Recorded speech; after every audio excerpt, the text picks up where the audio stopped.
Hello and welcome to the Living a Culture of Life podcast by Human Life International. I'm your host, Colleen Haupt, and I'm joined today by Wendy Burpee. Hey. Hi.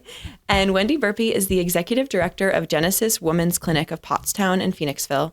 She's a certified biblical counselor specializing in abortion counseling and trauma, and she's also the founder of Wendy for Life and recently published a book entitled Running Towards Abortion, A Journey of Healing and Redemption. So it's great to have you here today. Thank you. And so let's just get started. I read your book and it's such a powerful story. So would you mind just sharing that with our audience?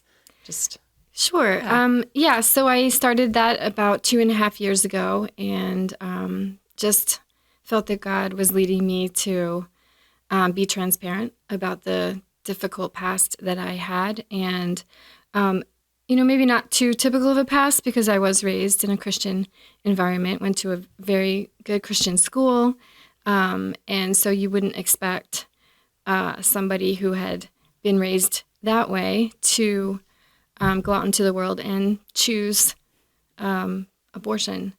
But that is what I did. And when I came back from my first year of college, I met someone and, just made some wrong decisions, made some mistakes that I knew I shouldn't have, but I was kind of wanting to put God to the side for a bit and just live my own life and do my own thing. And so I got involved in a relationship and found myself pregnant and didn't know what to do and was really filled with fear that my Christian community would never embrace me again. And that just really was the main thing that I kept thinking about. I'll just never be accepted by them again. And as an adult woman now, I know that that was a lie. That was fear. That was controlling my thinking. And it was such a powerful fear that I walked into Planned Parenthood. I didn't actually go that day intending to have an abortion. I thought in my naive mind that I would just go and discuss it. The person I was with, said, come on, let's go. Let's talk about this and we'll find out what they say. And being raised in a Christian school, of course, I knew it was wrong. Morally, I knew it was wrong, that God didn't want that. But the fine details of understanding exactly what abortion is, I didn't really know very much. So I went in and talked to a woman, and they did an ultrasound, which I was not allowed to see. And so I didn't really know exactly how far along I was, or I didn't get to see or hear a heartbeat or anything like that. And then I was taken to another room where they told me I would be seen by a doctor. So I thought, okay, well, I'll get a chance to ask questions. And I don't know, what I'm going to do yet. But I was really nervous and shaking, and she gave me a medication which she said would calm me down and help me, relax. And then I woke up. Mm-hmm. And I was in the recovery room. Wow. And I was in a lot of pain. And so I knew that the thing that I wanted to talk about was done. And it was really kind of an eerie feeling. There was other girls in the room because you wake up sitting up in a chair and you're kind of slumped over, but you're wondering, how did you get in this room, in this chair? How did all this happen? And there was other girls kind of also waking up, and some of them are getting sick, and it was really a dark moment. And I can remember them saying to me that we'll get this taken care of, and then everything will be fine. But it certainly wasn't fine. Nothing was fine after that, and so I waited for them to tell me I could leave. And went out to the waiting room, and, he was looking at me a little bit, with sad eyes, and I didn't really want to talk, and we drove home, and I just decided I would never think about it again. I would never think about it again, this horrible thing that I had done. I would never tell anyone, and I would bury it, and I just wouldn't allow it to be part of my future. But that's not the way abortion works. So it really becomes part of you, how you think about things, how you perceive yourself. And then, so that relationship fell apart, which, the percentages are pretty high that people that have abortions together as couples do end up breaking up. And that happened. And then I got involved in another relationship. This one was, very abusive. And it became very abusive very quickly. And I was not raised with abuse, so it's odd that I would allow that like I did, but I did. And he was a very difficult young man to be involved with. He was involved with drugs and alcohol, and I was not raised that way either, so I was not quite sure how to handle him. But instead of leaving, I stayed and found myself pregnant again. And this time it wasn't like, maybe we should go talk to somebody at Planned Parenthood. It was more like, get in the car. You're having an abortion. And I didn't really want to go against him because I knew what that might mean for me. And he did, beat me up a couple times to try to see if he could force me into having a miscarriage. And so I just thought, you know what, I can't do this. I can't. And instead of using that as an opportunity to leave and get away and seek help, I felt I didn't deserve better than that. And I didn't deserve to be in a different situation. And who was going to want to help me after what I already did once? And now I had chosen to be with this horrible guy. So who was going to want to help me? And I felt very alone and lost. So off I went to Planned Parenthood again, and had an abortion. And then that following day, I became very ill and had a lot of pain and began to hemorrhage. And I asked him to take me to the hospital, which he did, and dropped me off. And I went in and passed out and was unconscious, and they rushed me in for emergency surgery to save my life. And he drove off and went to the bar, so he never even knew what happened to me. But, I can remember, and I say this in the book, being taken down the hallway to the surgical, room, thinking, my mom is going to get a phone call that says, your daughter has died from an abortion. And I prayed in that moment, Lord, I know I'm a horrible person. I am, truly. Please don't let me die. And, that was how low things had gotten for me. And so God did rescue me. He got me through that. He didn't allow me to die. And a few months later, I found myself pregnant again. And this time I didn't tell him. I just went. And they don't care at Planned Parenthood that you have come 3 times or that you're covered in bruises or anything else. They were, how can you pay? Cash or check or charge, and, come on in, let's go. Let's have another one. So they weren't, in all 3 times I never saw a doctor. I never saw an ultrasound. I never heard a heartbeat. And so now I've had 3 abortions, and I consider even myself to be the lowest form of human being. And suicidal. The only reason why I didn't do that was because I didn't want to face God.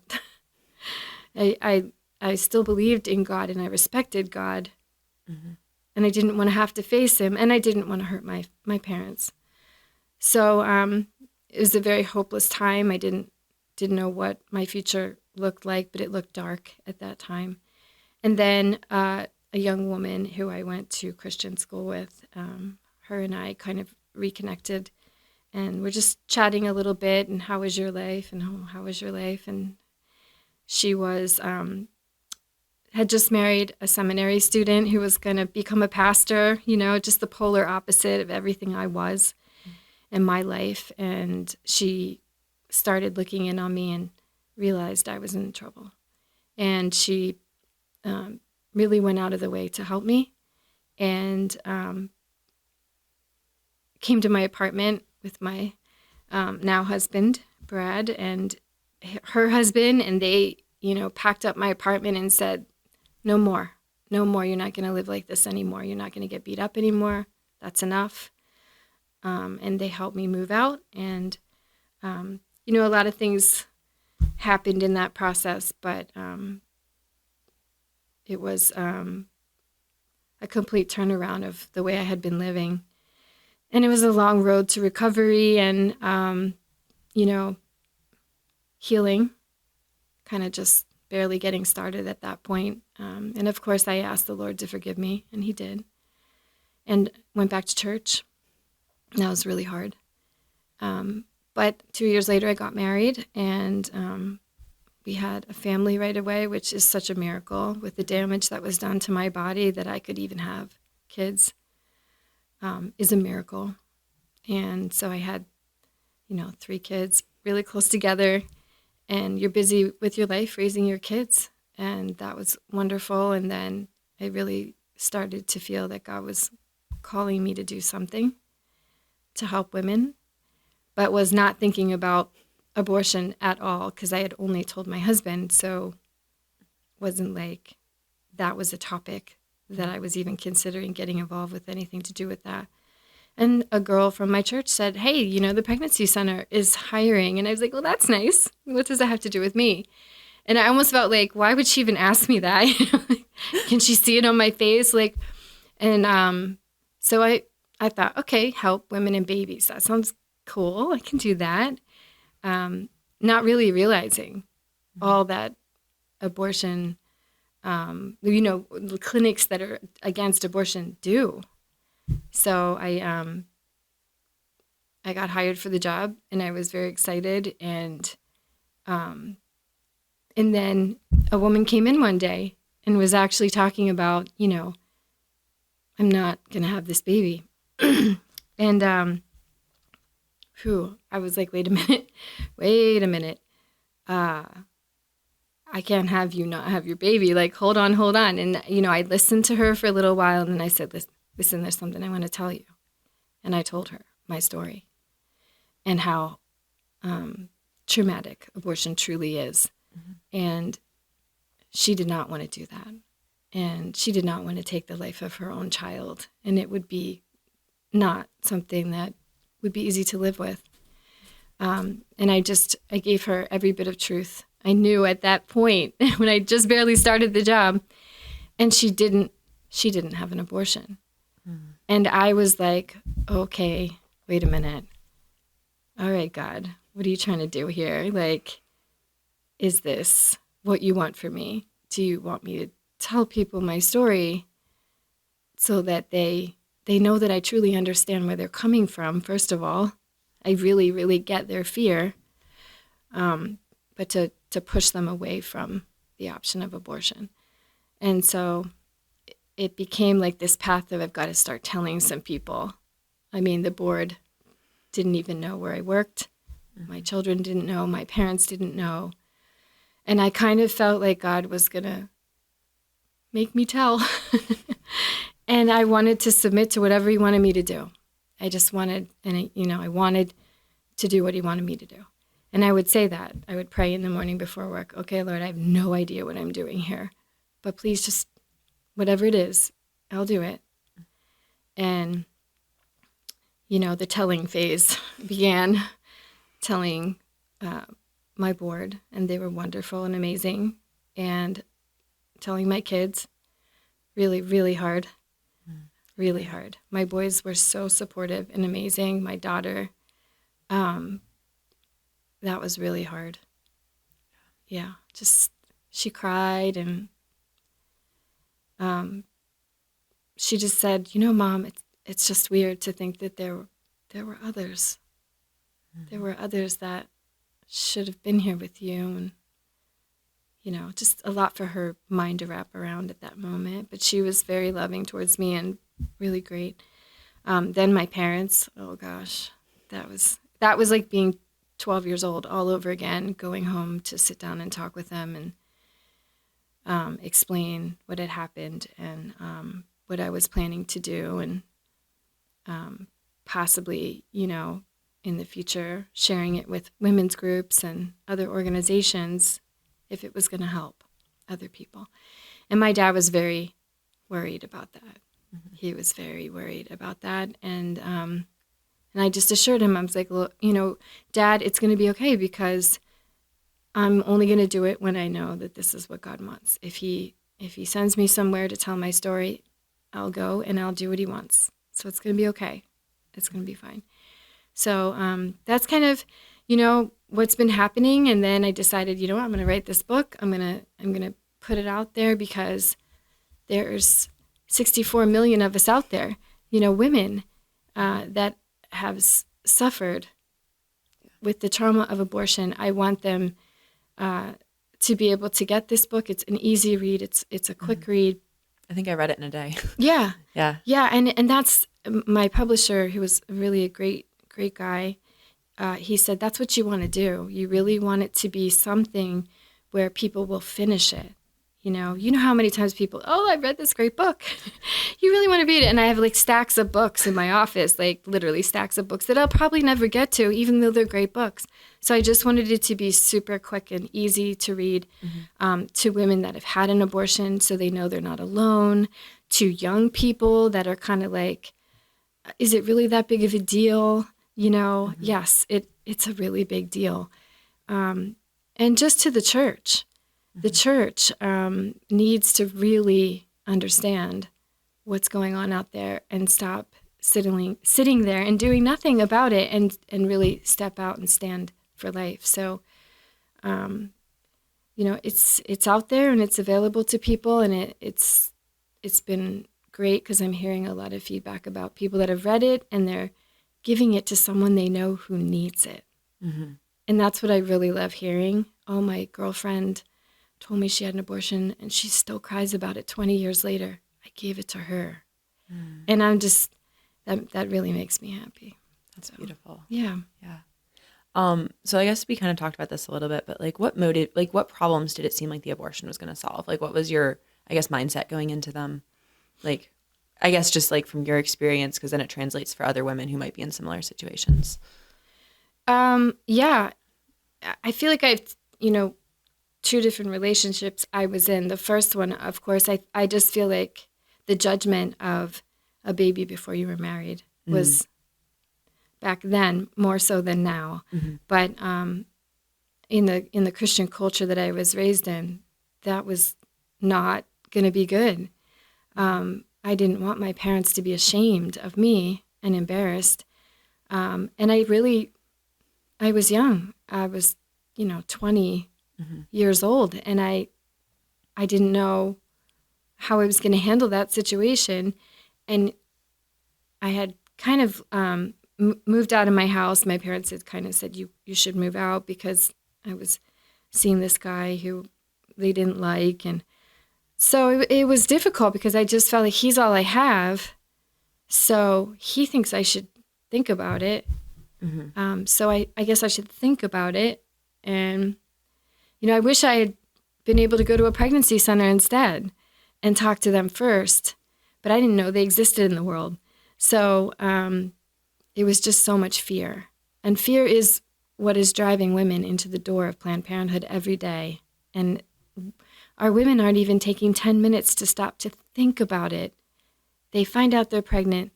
They go do something that they can never take back. And then they sit and think about it. And it's too late. It's too late. So I really think it's just the fear of disappointing people and the fear of not being able to handle it. And really just, I was young and listened to him. And then the second time, of course, it was just, I was in such an abusive situation. Truly, I should have just left. But, when you're in abuse, you really feel like you are not capable of choosing for yourself. They're in control of you. And it took a lot of help and support for me to walk away from that and realize I don't have to do what he tells me to do. I don't have to stay here and be treated this way. That's not what God wants for me. And so I had to have people remind me of that. And what advice would you have for women that are in similar situations in either relationship, like either in an abusive one or where they just feel like they shouldn't be pregnant and it's an easy fix with quotes around that? Yeah, right? Well, that's what I do all day, right? Yeah. Just yesterday, women come in, a young woman came in and she has 2 children and she said, I can't. I can't. Her fear was particularly that she would have really bad postpartum depression again. And she has a young baby. So she was like, that fear, really, she just fixated on that. And that's what we do as women, right? We fixate on the thing that makes it seem impossible. Yeah. Whatever that is. I can't. Because I can't have postpartum again. I can't survive that. Or I can't because I'm in the middle of college and I have to finish. Or I can't because this guy doesn't want me to, and he'll leave me if I don't. He's going to leave you anyway. So we find that thing that makes it look impossible, and we just focus on that instead of focusing on what we should focus on, which is there's a human life inside of you now that deserves to live and have a chance at life, right? So the circumstances, and I always do this with the women that we're talking to. Listen, I get it. Your fear is real. And I'm not here to say it's not. Mm-hmm. I get what you're going through, but I need to remind you of some things. That there's a human life growing inside of you that is uniquely created by God and deserves to live. And this may seem hard, and it seems like a crisis. And I get that. Now let's try to think differently. What would it look like to embrace the idea of having a baby? What could we do to help you be able to do that? And our center provides a lot of resources to help women do that. That's beautiful. When you were offered the position at the pregnancy center, like what went through your mind? Did you connect it with your abortions at all? Or was it just like, hey, this sounds like a calling that I have? No, I'm literally, people ask me that all the time, and it's almost embarrassing because, I really didn't. I really didn't. That's how deep that was buried. Wow. I just thought, first of all, I didn't really understand what pregnancy centers do. I thought they just help women with babies. That's what I thought. I didn't even realize, and, the current pregnancy center model is a little different from 25 years ago, right? So we weren't ultrasounding back then, where now we're offering those services to our women. But I thought, okay, I'm good at sales. I can motivate groups of people and pastors to give to this center to help women and their babies. And I was happy to be doing that. And then I realized, wait a minute, I'm going to have to talk to women who are thinking about not having babies. Like, how stupid to not have seen the bigger picture that God had already laid out. That's what happens most of the time. Yeah, absolutely. Yeah. But but how merciful is God that he, and I've been saying this too lately, he literally forced me into healing. He forced me into, working through a lot of that buried issues so that I could help other people. So my journey of healing is not like everybody else's, because it really started when I got the job. So some people have been like, do you think you're equipped? And I'm like, well, you have to talk to God about that, because he apparently did, and I'm just following his plan. So yeah. And off of that, what services does Genesis, your pregnancy center, offer? Like, what practical things? How do they help women? Like, and you said they do ultrasounds, but what else? Yeah, so we do the free pregnancy test, of course, and then we follow up with an ultrasound, and we do STD testing and treatment for women. We always sit down and talk with them, encouraging that abstinence is the only safe direction you should be headed. And then we do counseling. We do advocacy with, once the baby's born. We call them mom appointments, where an advocate will sit down with you and just really, it's like a sister talking to a sister. We're trying to encourage, support, listen, provide resources that we might have beyond our own building to help them with not just their baby, but we often help with their other small children. So clothing, diapers, formula, things for the mom, car seats, cribs, you name it, we have it, and they get that all for free. So we're really the opposite of what the culture is saying. We care about the baby long term. We care about the mom. We have connections to insurances, college education programs for single moms, housing, a lot of things to have them be able to see the baby as a catalyst to good things. Wow. It's a caring for the woman, and like so much of culture says like, oh, you just care about the baby before it's born. And like pregnancy centers are the stark example of the opposite. Like you care for the woman and the child all the way through and the other children. Yeah, all the way through. And I've had to say to a woman too, which I think is a complete picture of the love of Christ. Like, listen, if today you leave here and you don't listen and you don't choose life for your baby and you find yourself in deep sadness from this decision, you can come back and we will counsel you, because we do post-trauma counseling for women who have had abortions. And so I will sit here and I will hold your hand and listen to you talk about that struggle. So I'm not going to hate you because you make that choice. I don't want you to. I want you to choose life. But if you come back here and you need us to work through that, I'm here for that, because how could I not be?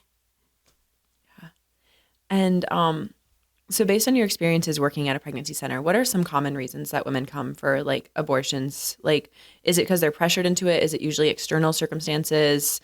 I guess you said it's fear. So that's basically, I guess, driving everything. Yeah. I mean, it's fear, but fear because, again, my boyfriend doesn't want it, or he just left me, or I already have 4 children and I can't have another one, or I just had a baby and I don't want to be pregnant again. I've heard I'm too young and it will mess up my body. I've heard I'm too old and I don't want to start over. Let's see. I mean, you name it, and we've heard it. Okay. We've heard all the excuses as to why they've considered that to be, an option they have to think about. Yeah.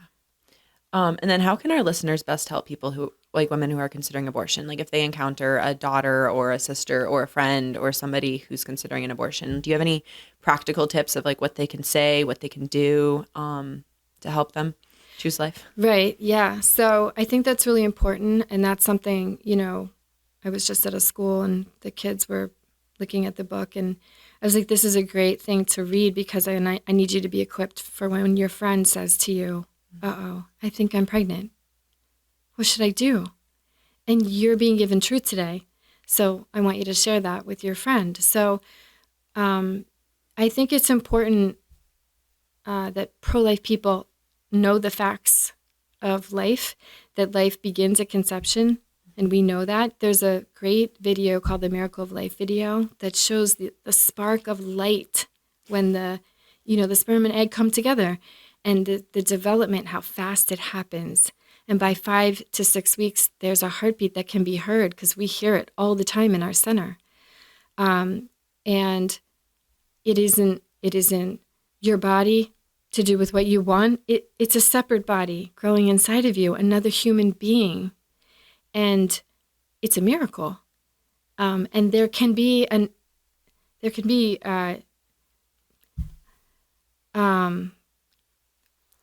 I'll put it this way.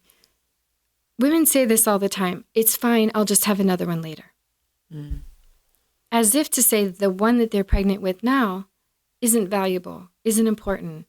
You can't just have another one later. It's not going to be the same one, right? This is a unique baby. Its DNA is unique and special and one of a kind. That baby's life matters, and that baby should be allowed to live.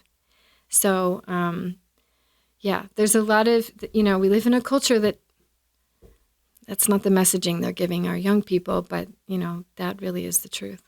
Yeah. And what was it like to start sharing your story publicly? Was that hard to be able to, I'm assuming it was, but can you share a little bit of like what that was like? Yeah. The first time I did it was in Michigan. I had a friend who asked me to come out and speak at a life conference, which was terrifying. Again, like who does that? Like who public speaks and tells a story like this in front of a big group of other directors? But yeah, God just keeps doing things that I wouldn't really choose to do otherwise. But I went out and he just said this, I think it's just such a great story that you went from such darkness to now, running these clinics. And so I did it. And I was terrified. And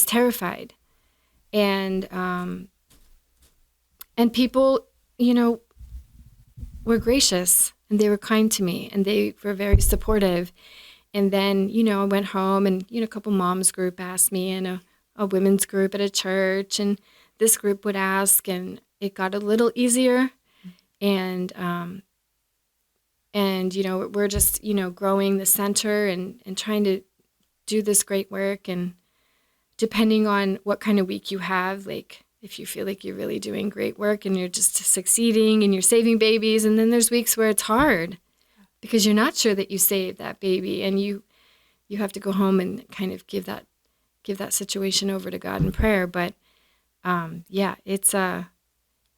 it has been a journey, and I'm not afraid to speak in public, but I will tell you that some days I do say to my husband, I wish I had something else I could share today, because you're really telling people who you used to be. Mm-hmm. And I wish I could say, I'm coming to speak to you about, something else, but that's what God's called me to do. Yeah. He wants me to talk about who I used to be so that people can see what God did with my life and how he chose to use somebody who was completely broken for his own purposes. So I would rather do that, even though it's still hard to talk about it sometimes. I would rather do that than not, because I feel like I honor God in doing it, and I also honor the lives of the 3 children that weren't given the opportunity to live. That's beautiful. And do you have any final thoughts for our listeners of things you want to say to them or anything? You know what? I just, the world we live in today is hard. And this is a huge, huge topic, right? It's huge politically. It's huge in our families and in our young people. Social media is working overtime to influence our kids that abortion is fine. It's an easy answer to a problem. And it's not an easy answer. It's not good for our young women to swallow pills and self-abort in their bathrooms with their parents having no knowledge. That's not good for them mentally, spiritually, physically. It's dangerous. And that's happening every day. And we as people that stand for life, we need to be gracious and loving in our approach always, but we need to fight back. It's time to stop sitting and not wanting to offend anyone. I'm not looking to offend anyone, but I know the truth. I've been there. I've been on that table. I really understand abortion at a very deep emotional level, and I understand what it's like to work with people that are considering abortion, who have had abortions, and who have chosen life too. So we've got to get out there and not be afraid to stand up for life. Thank you so much for joining us today. It's been such an honor hearing your story and being able to do this with you. Thank you. Yeah. And for all of our listeners who are listening on YouTube or Rumble, please remember to follow, subscribe. And for everyone listening on our audio platforms, please share with your friends and follow. And then I'll link your website, which has a link to your book, I believe, in the description. So you can look that up if you're interested in it. So thank you. All right. Thank you. And keep on living a culture of life. God bless.